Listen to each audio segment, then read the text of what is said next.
ஓம் முருகா போற்றி, கந்தா போற்றி, கடம்பா போற்றி, கதிர்வேலா போற்றி, அறுபடை வீடு கொண்ட முருகப்பெருவாடை போற்றி போற்றி.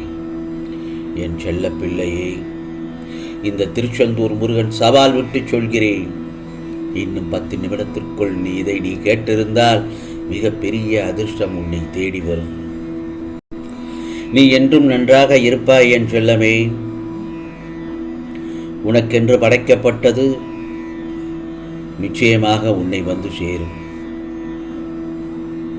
இந்த முருகப்பெருமானின் வாக்கு நீ மகிழ்ச்சியாக வாழ்வாய் என்றுதான். உன் வாழ்வில் மறுமலர்ச்சி ஏற்படும் தருணம் இது.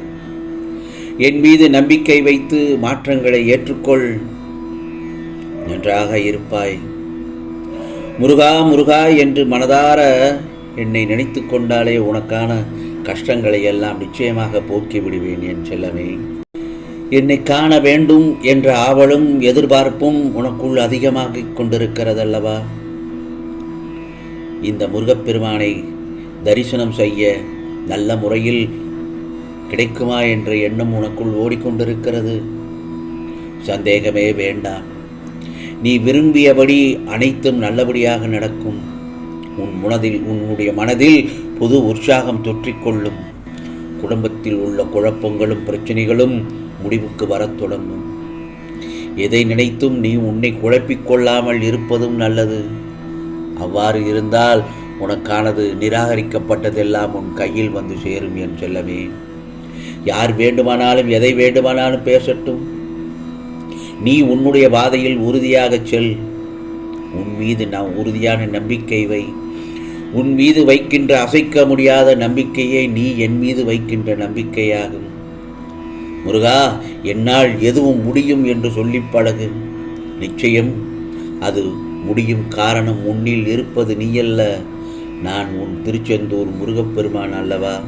நிச்சயமாக முடித்து நல்லபடியாக நடத்தி காட்டுவேன். ஆகவே எதற்கும் பயப்படக்கூடாது என் செல்லமே. நீ நினைப்பது போல் எதுவும் தவறாக நடக்காது. நீ வெகு நாட்களாக கேட்ட ஒரு விஷயம் இன்னும் ஒரு 20 நிமிடங்களில் உன்னிடத்தில் வந்து சேர்த்து விடுவேன். கவலைப்படாதே. எனக்காக நீ காத்திருப்பாய் என்பது எனக்கும் தெரியும். உனக்காக இப்போது நான் வந்திருக்கிறேன். நீ மிகவும் மகிழ்ச்சியான ஒரு மனநிலையில் இருக்கப் போகிறாய். உன்னை சுற்றி மகிழ்ச்சியான சம்பவங்கள் நடக்கப் போகின்றது. வாழ்க்கையை நீ புரிந்து கொண்ட பிறகு உன்னுடைய கண்கள் மகிழ்ச்சியை மட்டுமே தான் காணும் என் செல்லமே. நீ யாரையெல்லாம் திருப்திப்படுத்த நினைத்தாயோ அவர்கள் உண்மையில் திருப்தி அடையவில்லை. நீ அதற்காக நிறைய மெனக்கெடுகிறாய். அந்த அளவிற்கு தேவையே இல்லை. நீ எப்போதும் போல் யதார்த்தமாக இரு. உன்னையே நீ வருத்தி கொண்டு மற்றவர்களை திருப்திப்படுத்தும் பொழுது நீயாக இருக்க முடியவில்லை.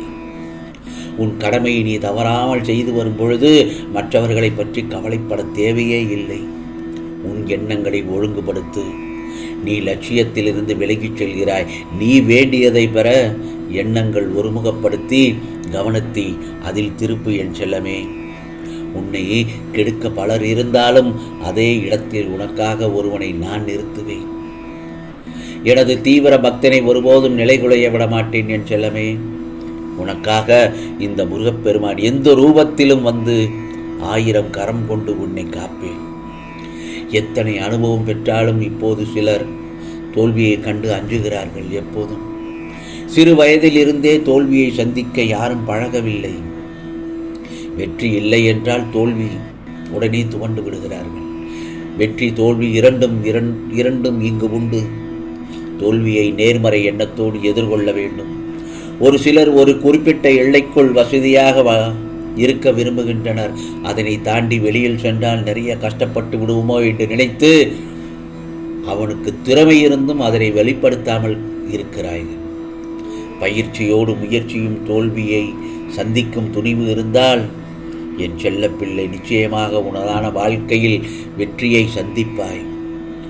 உனது வாழ்க்கையில் தாங்க முடியாத சுமைகள் சோகங்கள் அதிகரிக்கும் போது என்னுடைய நாமத்தை ஓம் முருகா போற்றி, ஓம் சரவண பவ, ஓம் சரவண பவ, ஓம் சரவண பவ என மனதார சொல்லிப்பார். இந்த முருகப்பெருமான் ஏதோ ஒரு வடிவில் வந்து உனக்கு நிச்சயமாக உதவியை செய்து தருவேன். இது சத்தியம் என் செல்லமே. உன் மனதிற்கு இப்பொழுது அமைதிதான் தேவை. அமைதியை தேடிக்கும் பயணத்தில் அதே தருணத்தில் அதை தர முடியாத அளவிற்கு வேலைப்பளு உன்னை சூழ்ந்துள்ளது. நிறைய திட்டங்களை ஒரே நேரத்தில் மனதில் போட்டு குழப்பியதால் உன் மனம் இப்பொழுது குழப்பத்தில் உள்ளது. இதோ சரி செய்ய எல்லாவற்றையும் மனதில் போட்டு குழப்பாமல் ஒவ்வொன்றாக முடிப்பதற்கு முடிவெடு. அடுத்து முடிந்தபின் மற்றொன்றை தொடங்கு. இப்போது வாழ்க்கை மெதுவாக பயணித்தாலும் அமைதியான பயணமாய் இருக்க வேண்டும். மனம் நிற்காமல் பறந்து கொண்டு இருக்கிறது என்று அதன் வேகத்தில் உன்னால் செயல்பட முடியாது என் செல்லமே. உன் வாழ்க்கை மாறுவதை கவனி. நம்பிக்கையுடன் இந்த முருகப்பெருமானை பிரார்த்தனை செய். அப்பொழுது இதுவரை இருந்ததை விட மகிழ்ச்சியாக இருக்கப் போகிறாய். பிறகு பார், உன் வாழ்வில் வசந்தம் வீசும் தருணம் வந்துவிட்டது. நடந்தது நடந்து கொண்டிருப்பது யாவும் முருகன் செயல். நடந்தது நடந்து கொண்டிருப்பது யாவும் முருகனின் செயல். இனி நடக்கப் போவதும் என்னுடைய அருளால் தான். ஏன் இந்த மனக்கலக்கம்? நடந்ததை நடக்கப் போவதை நினைத்து கவலைப்படாமல் காட்டும் வழிக்கே செல். இந்த முருகப்பெருமான் எப்பொழுதும் உனக்கு துணையாக இருப்பேன். மெல்ல மெல்ல உன் கஷ்டங்களிலிருந்து விடுதலை பெறப்போகிறாய். நீ வாழவே கூடாது என நினைத்தவர்கள் முன்பு நன்றாக வாழப்போகிறாய். ஏனென்றால் இந்த முருகப்பெருமானின் பார்வை எப்போதும் உன்மேல்தான் இருந்து கொண்டிருக்கிறது. நீ செய்யும் எல்லா செயலிலும் நான் உன் பாதுகாவலனாய் இருக்கிறேன் என்பதை நினைவில் வைத்துக்கொள்.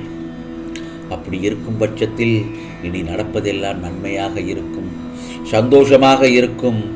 குகன் கூட இருக்க குறையேது உனக்கு? இந்த முருகப்பெருமான் இருக்க உனக்கு ஏது குறை? கவலைப்படாமல் சில நேரங்களில் முருகா, நான் வழி தெரியாமல் தடுமாறுகிறேன், வழிகாட்டு முருகா என்று நம்பிக்கையோடு நெஞ்சுருக வேண்டினால் என்னுடைய ஞானக்கண் திறந்து ஒளிகாட்டி நல் வழிகாட்டி உன்னை கஷ்டங்களிலிருந்து காத்து விடுவேன் என்று சொல்லவே. இது திருச்செந்தூர் முருகப்பெருமானின் அருள்வாக்கு. உன்னுடைய புது முயற்சிகள் உனக்கு வெற்றியை தரும். நீ எப்போதும் சிந்திப்பதிலிருந்து இப்போது மாறுபட்டு சிந்திக்க ஆரம்பித்து விட்டாய். இந்த மாற்றமே உன் வாழ்க்கையின் மிகப்பெரிய மாற்றத்திற்கான அடித்தளமாக அமையப் போகின்றது. எப்பொழுதும் நேர்மறையான எண்ணங்களுடன் என் மீது நம்பிக்கை வைத்து நீ செய்யக்கூடிய செயல்களும் பேசக்கூடிய வார்த்தைகளும் உன் வாழ்க்கையில் உனக்கு மென்மேலும் நன்மைகளை கொண்டு வந்து சேர்க்கும். ஆனால் எதை செய்யும் பொழுதும் எதை பேசும் பொழுதும் கொஞ்சம் அதில் கவனமாக இரு. விரைவில் நீ விரும்பிய அனைத்து மாற்றங்களும் உன் வாழ்வில் கிடைக்கும். இது முருகப்பெருமானின் அருள் வாக்கு, சத்திய வாக்கு. உனக்கானதெல்லாம் நிச்சயமாக நல்லது நடக்கும், நல்லது மட்டுமே நடக்கும், அதுவும் நன்மையாகவே இருக்கும். ஓம் சரவண பவ, ஓம் சரவண பவ, ஓம் சரவண பவ.